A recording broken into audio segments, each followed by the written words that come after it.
Dan dia melihat keutamaan mati syahid.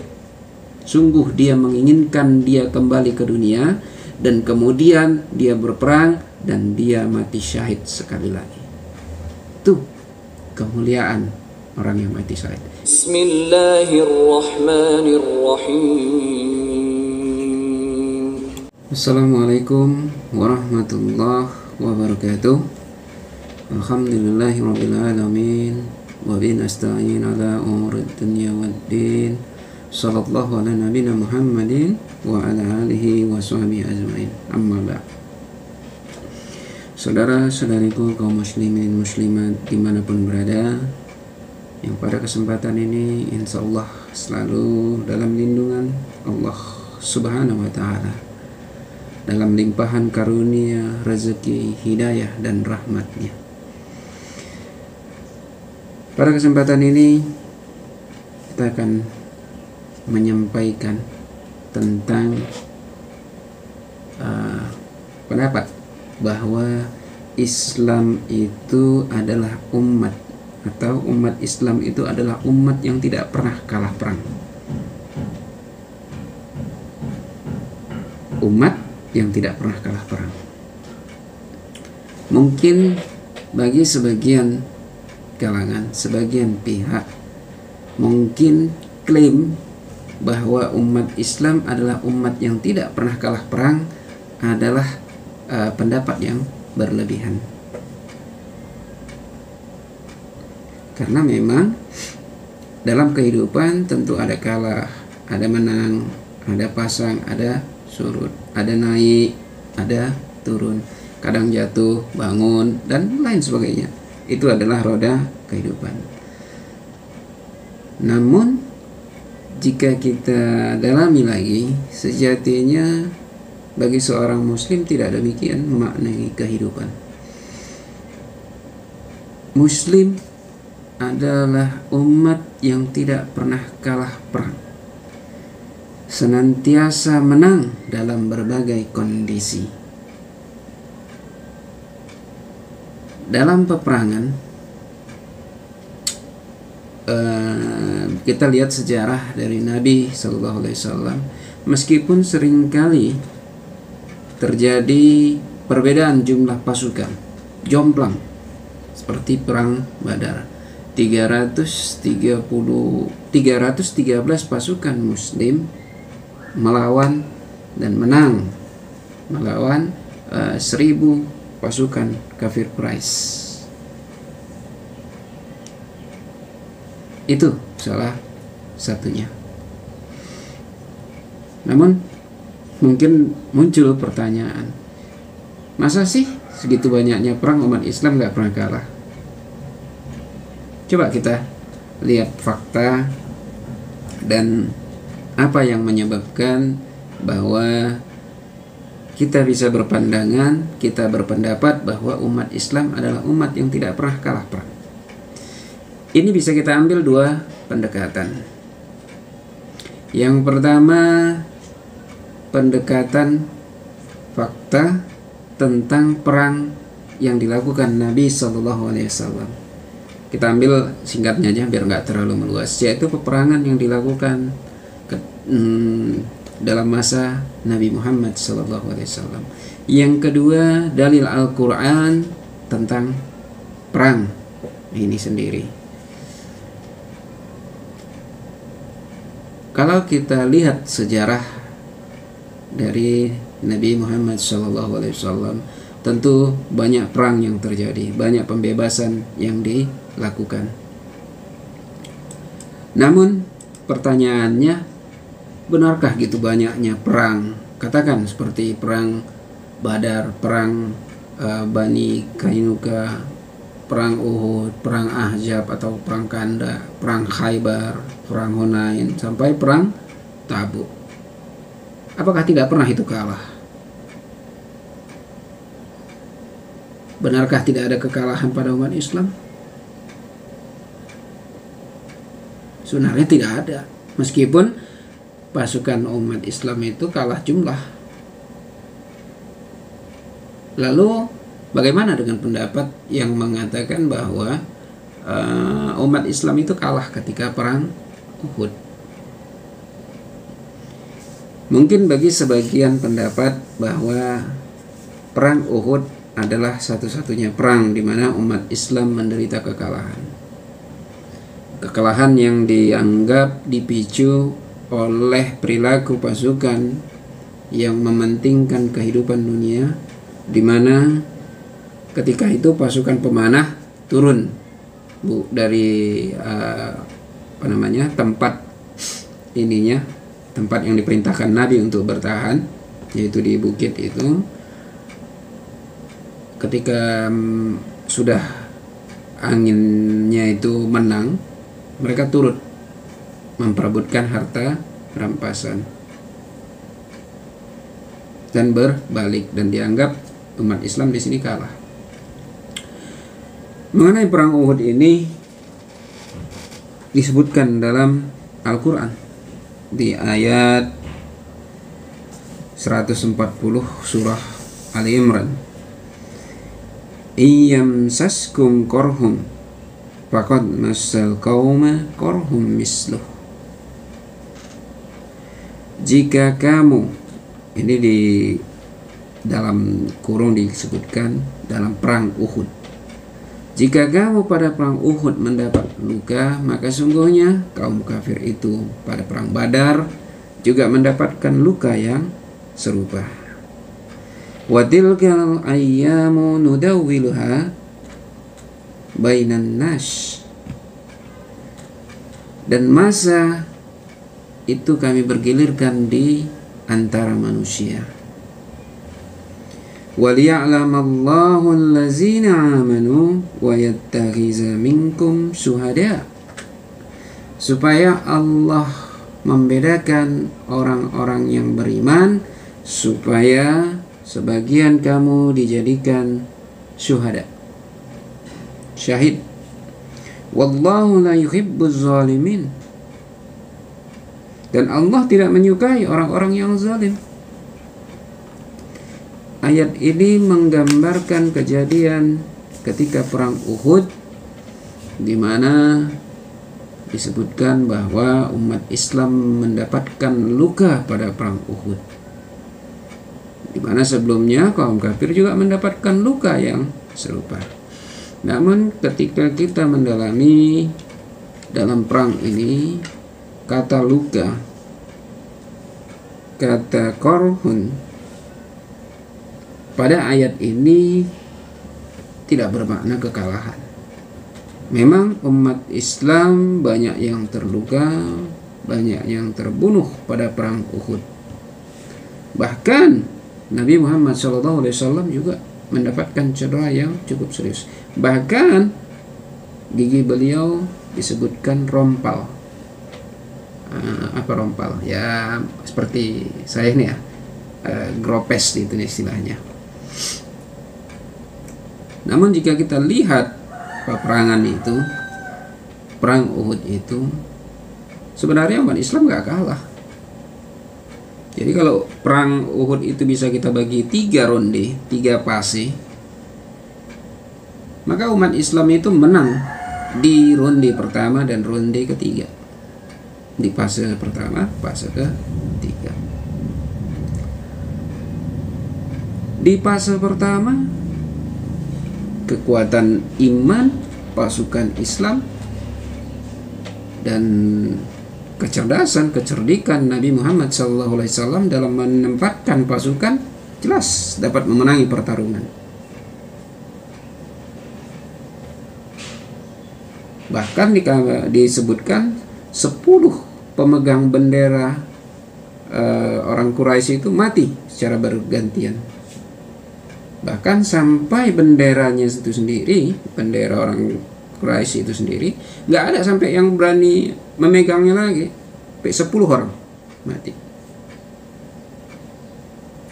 Bahkan di beberapa titik udah dimenangi oleh orang Muslim. Setiap pasukan berkuda, kavalerinya lah ya, mau menyerang umat Islam, mereka selalu bisa dipatahkan oleh pasukan pemanah yang ditempatkan di bukit oleh Nabi SAW. hingga pasukan Quraisy ini terkocar-kacir. Dan pasukan ini pada posisi ini umat Islam menang.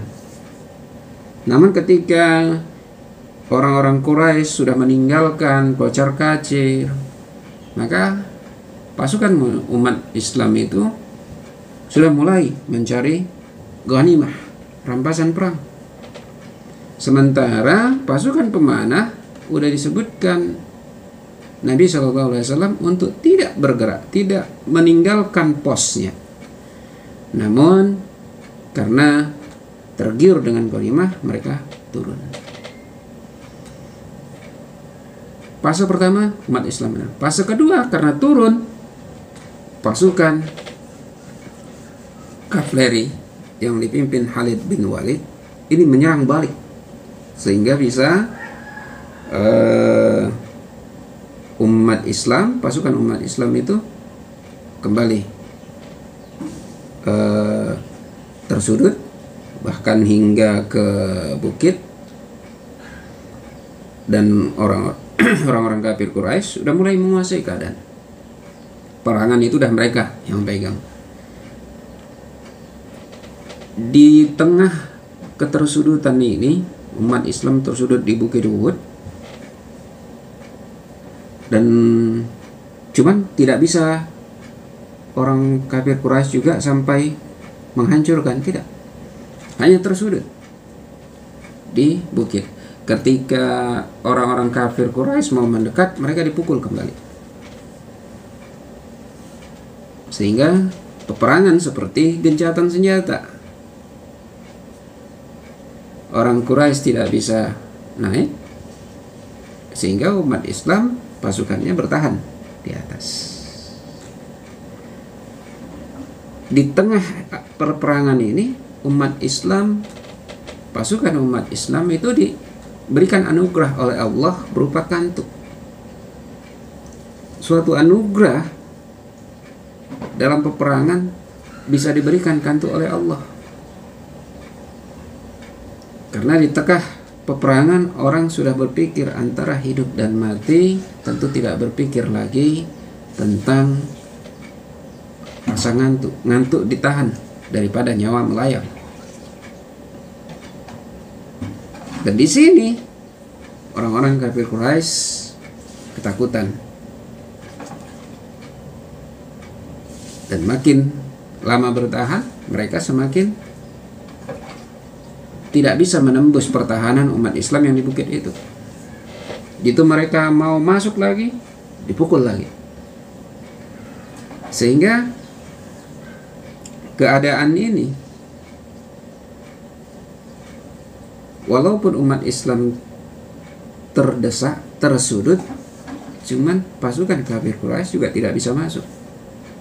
Sampai akhirnya orang kafir Quraisy menyebutkan, berjanji untuk perang lanjutan di tempat perang Badar, di mana orang kafir Quraisy pernah kalah, yaitu perang dengan 313 pasukan Muslim dengan 1000 pasukan orang-orang Quraisy.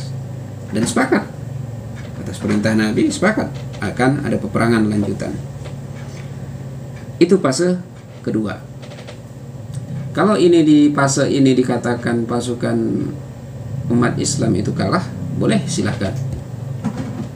Itu pertama dan kedua.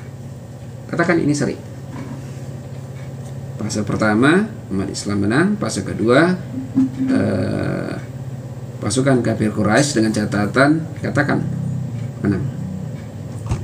Fase ketiga. Jadi karena orang-orang kafir Quraisy meninggalkan peperangan,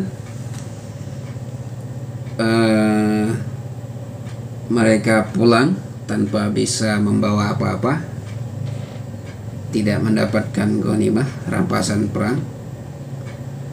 Dan pasukan umat Islam juga tetap berjaga-jaga, karena kemungkinan bisa aja mereka udah pulang tapi masih balik lagi, karena mereka sadar bahwa mereka tidak mendapatkan harta perang. Sehingga Nabi SAW juga menyiapkan pasukan lagi, menjaga-jaga Karena beliau khawatir mereka akan kembali menyerang Madinah. Karena tadi mereka tidak mendapatkan apa-apa dari perangan ini. Dan memang orang-orang kafir Quraisy ada yang kembali ke Madinah untuk menyerang Madinah, karena dengan harapan bisa menumpas umat Islam sampai ke akar-akarnya. Tapi ketika mereka mau masuk ke Madinah, mereka mendapatkan informasi bahwa pasukan umat Islam jauh lebih besar. Akhirnya orang kafir Quraisy tidak jadi lagi, memutuskan kembali lagi. Dan di markas tempat yang ditempati oleh orang kafir Quraisy ketika akan menyerang Madinah, ditempati oleh umat Islam selama 3 hari, menjaga memang sampai benar-benar orang kafir Quraisy tidak akan menyerang ke Madinah. Jadi dari 3 episode ini jelas bahwa katakanlah umat Islam itu tidak menang di semuanya, tapi di 2 fase perang Uhud itu umat Islam menang. Di fase pertama menguasai keadaan di perang Uhud, yang kedua di ronde kedua umat Islam tersudut di bukit Uhud, yang ketiga umat Islam itu menguasai markas tempat orang-orang kafir Quraisy, yaitu di Hamra'ul Asyad. 3 hari umat Islam pasukannya itu bertahan di situ. Jadi jelas jika perang Uhud dikatakan kalah, ini bisa diperdebatkan, karena tidak kekalahan seperti yang dibayangkan. Walaupun memang banyak dari pasukan umat Islam yang terbunuh dan luka. Jadi ayat tadi juga menjelaskan bahwa Allah mempergilir kemenangan dan kekalahan. Dalam satu perangannya itu Allah udah gilirkan pun kemenangan dan kekalahan itu. Dan disebutkan juga di ayat tadi bahwa hal ini disebutkan Allah menguji di antara menjadikan orang-orang mukmin sebagai syuhada. Karena menang dan kalah itu memang hak mutlak Allah. Berdasarkan mata dunia saja bisa kita sebutkan bahwa kalah, terpuruk, sakit, ataupun lain sebagainya, jika itu terjadi pada seorang muslim, jika dia menjalaninya dengan ikhlas, ridha karena Allah, maka niscaya ia akan tetap memperoleh kemenangan dunia dan akhirat. Karena tujuan umat Islam itu tidak hanya sekedar dunia, namun juga kemenangan akhirat. Sehingga meskipun nyawa hilang, darah berngalir karena kalah berperang, namun di akhirat justru memperoleh kemenangan. Bahkan kedudukan mereka mulia. Di Al-Baqarah ayat 154 disebutkan, wala taqulu liman yu'talu fi sabilillahi amwat bal ahya'u walakin la tash'urun. Janganlah kamu mengatakan terhadap orang-orang yang gugur di jalan Allah itu mati, bahkan sebenarnya mereka itu hidup, tapi kamu tidak menyadarinya. Ini Allah gambarkan orang-orang yang gugur di jalan Allah, mereka itu tetap hidup, tetap hidup. Banyak kisah tentang hal ini. Tidak hanya hidupnya itu hidup di alam dunia, di akhirat mereka tetap hidup. Bahkan di dunia itu juga terbukti. Bahkan ada makam seorang yang syahid, walaupun ketika dibongkar kuburannya setelah sekian lama, jasadnya tetap utuh, tetap awet. Ini sebagai bukti daripada gambaran ayat ini. Inilah mulianya orang-orang yang mati syahid. Tidak ada kalah dalam kamusnya. Bahkan ketika mereka dikuburkan, mereka itu dalam kondisi tanpa kafan yang cukup, itu juga tidak mengurangi kemuliaannya. Di dalam perang Uhud disebutkan dari sahabat Khabbab radhiyallahu anhu, di mana ia berkata, kami berhijrah bersama Nabi sallallahu alaihi wasallam dengan hanya mengharapkan ridha Allah, dan kami mendapatkan pahala di sisi Allah. Lalu di antara kami ada yang meninggal lebih dahulu sebelum menikmati pahala sedikit pun di dunia ini. Di antaranya adalah Mus'ab bin Umair. Di antara kami ada yang buah perjuangannya sudah masak, lalu dia memetiknya dengan terbunuh sebagai syahid di medan perang, yaitu perang Uhud. Namun kami tidak mendapatkan kain untuk mengkafaninya. Sehingga ketika dikafani,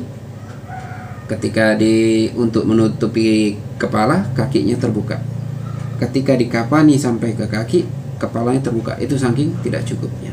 Sehingga Nabi SAW memerintahkan kami menutup kepalanya dengan kain tersebut, sedangkan kakinya ditutupi dengan dedaunan. Bahkan kemuliaan orang syahid itu tidak berkurang. Meskipun jenazah orang itu ditumpuk menjadi satu ketika dikuburkan, tidak dimandikan dan tidak disolatkan. Ini juga dalam perang Uhud, di mana sahabat Jabir bin Abdullah radhiyallahu anhu mengabarkan bahwa Nabi SAW mengumpulkan 2 orang dari para korban Uhud dengan satu kapan kain. Lalu beliau bertanya, mana di antara keduanya yang lebih banyak hafal Al-Quran? Tatkala ditunjukkan salah satunya, beliau mendahulukannya untuk dimasukkan ke liang lahat. Beliau bersabda, saya akan menjadi saksi atas mereka di hari kiamat. Lalu beliau merintahkan agar menguburkan mereka dengan darah-darahnya.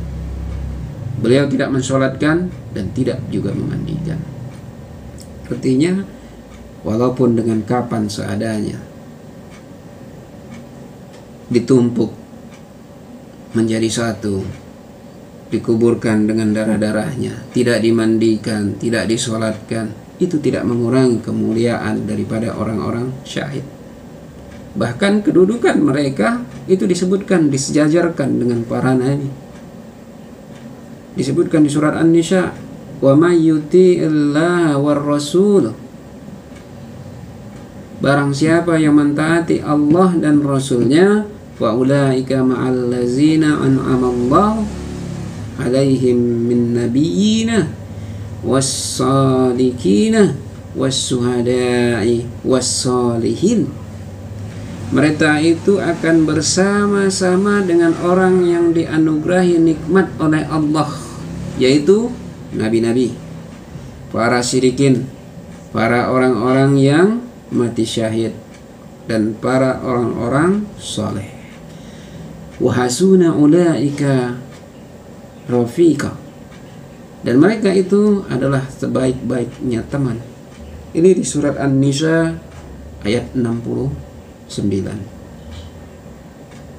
Ini kedudukan, keutamaan orang-orang yang syahid. sejajar dengan para nabi, para siddiqin.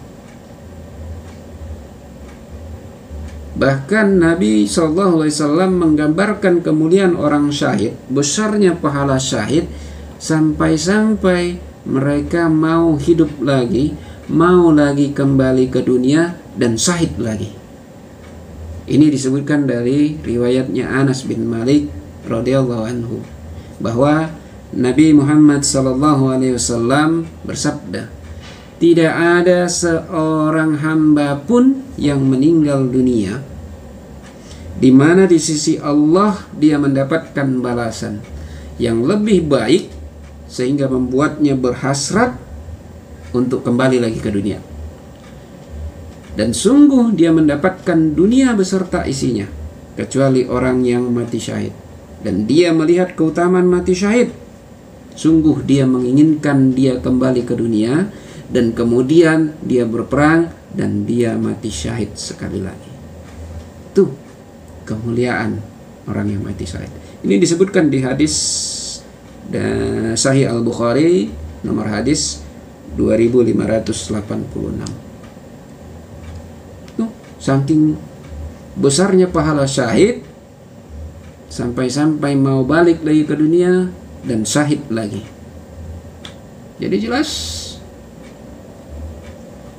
dari fakta sejarah perang Nabi, dalil bagaimana mulianya orang-orang syahid. Nggak ada istilah kamus dalam umat Islam itu kalah dalam perang. Ya, nggak ada istilah kalah. Sehingga ada semboyan sering disebutkan, yaitu hidup mulia mati syahid. Jadi sama-sama menang, hidup dalam kemenangan, mati menang syahid. Ini gambaran dalam tubuh umat Islam. Nggak ada istilah kalah, nggak ada istilah kalah dalam kamus umat Islam. Ini mungkin gambaran sekilas bagaimana kita mendalami tentang kedudukan perang dalam umat Islam, dan bagaimana umat Islam itu bisa disebut sebagai umat yang tidak pernah kalah dalam berperang.